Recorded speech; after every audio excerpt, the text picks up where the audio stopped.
Voilà, bonjour à chacun, bonjour à chacune et que Dieu vous bénisse. Nous sommes très heureux de vous retrouver, de nous retrouver pour un message pour toi. Dans cette nouvelle journée, je propose que nous puissions lire ensemble dans le livre du prophète Ésaïe au chapitre 40 et nous lirons le verset 8. Et pour permettre à d'autres de se connecter, nous marquons sans plus tarder une très courte pause et dans quelques secondes, je vous retrouve avec cette référence. À tout de suite.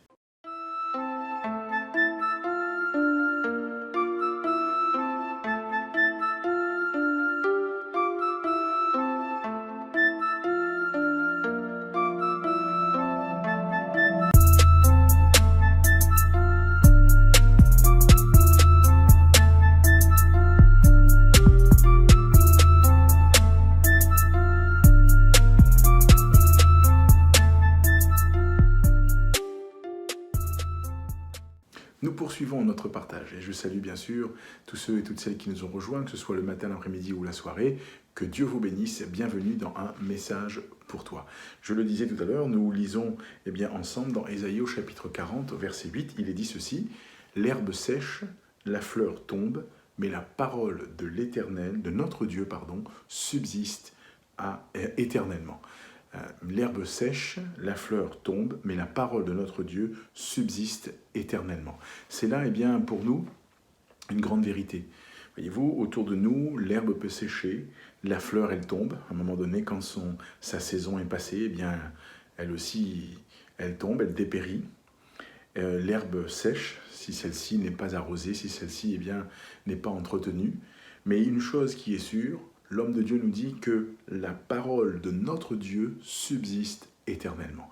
Alors je voudrais qu'on s'encourage parce que la Bible, la parole que nous avons, le texte, le livre que nous avons, est un livre qui est toujours d'actualité. C'est un livre qui n'a pas perdu de son sens, c'est un livre qui n'a pas perdu de son autorité, c'est un livre qui n'a pas perdu de son message. Le message de l'Évangile est toujours le même. Jésus-Christ est venu de la part de Dieu le Père pour accomplir l'œuvre parfaite en mourant sur le bois infâme. Et en mourant sur le bois infâme, Jésus déclare « Tout est accompli ». Et c'est pourquoi aujourd'hui encore, les hommes et les femmes peuvent se confier en lui. C'est pourquoi aujourd'hui encore, les hommes et les femmes peuvent s'appuyer sur lui. Et nous voulons garder notre regard fixé sur lui et tourner encore nos yeux vers lui. Alors ami, lis ta Bible, lis-la. Je t'encourage à la lire, je t'encourage à venir lire et entendre ce message qui est pour ta vie, un message qui ne change pas mais qui est toujours d'actualité et qui est revêtu de puissance et d'autorité à cause de l'auteur de ce message. Bien sûr, va plus loin, cherche à connaître qui est ce Dieu qui a inspiré les auteurs bibliques qui ont écrit.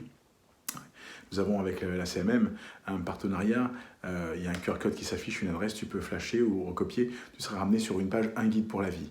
Et puis fais le parcours découverte, vas-y, découvre et laisse Dieu encore encourager ton cœur. Que le Seigneur te fortifie, que Dieu te bénisse. Quand Ésaïe prononce ces paroles, l'herbe sèche, la fleur tombe, mais la parole de l'Éternel, de notre Dieu, subsiste éternellement, parce qu'à ce moment-là, voyez-vous, il y a tout ce contexte qui s'est passé avec le roi d'Assyrie, Rabshakeh, il y a eu aussi, là encore, le roi Ézéchias. Cet homme, dans son cœur, lui-même a été encouragé, lui-même a été fortifié, lui-même a été, là encore, témoin de la réalité de ce que l'Évangile, la Bible, le message de l'Évangile peut procurer dans une vie. Parce que le message qu'il avait reçu de la part de l'homme de Dieu a porté son fruit et il a été puissant. Alors oui, ne baisse pas les bras. Ne baisse pas les bras. Si on t'a dit ne lis pas la Bible, c'est faux. Va lire la Bible. Lis-la et demande à Dieu. Il va t'aider pour que tu puisses comprendre. Et tu verras toi-même que tu seras encouragé. Alors que le Seigneur te garde.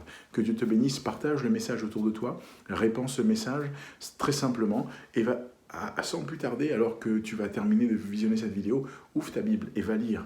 Lis un chapitre. Comment faire? Avant de lire, Seigneur, aide-moi à comprendre. Seigneur, aide-moi à comprendre. Et tu vas lire peut-être pas un chapitre, peut-être que tu vas lire quelques versets. Et réfléchis. C'est cela. L'herbe sèche, la fleur tombe, mais la parole de notre Dieu subsiste éternellement. Elle produit toujours son fruit et elle ne passe pas, elle ne dépérit pas, contrairement, là encore, à la nature qui parfois peut dépérir. Parce qu'il y a un cycle, il y a des saisons, mais la Bible est toujours d'actualité. Que Dieu te garde et te bénisse. Je te souhaite une très bonne fin de matinée, d'après-midi ou de soirée, où que tu sois, et que Dieu te garde. À bientôt pour un message pour toi.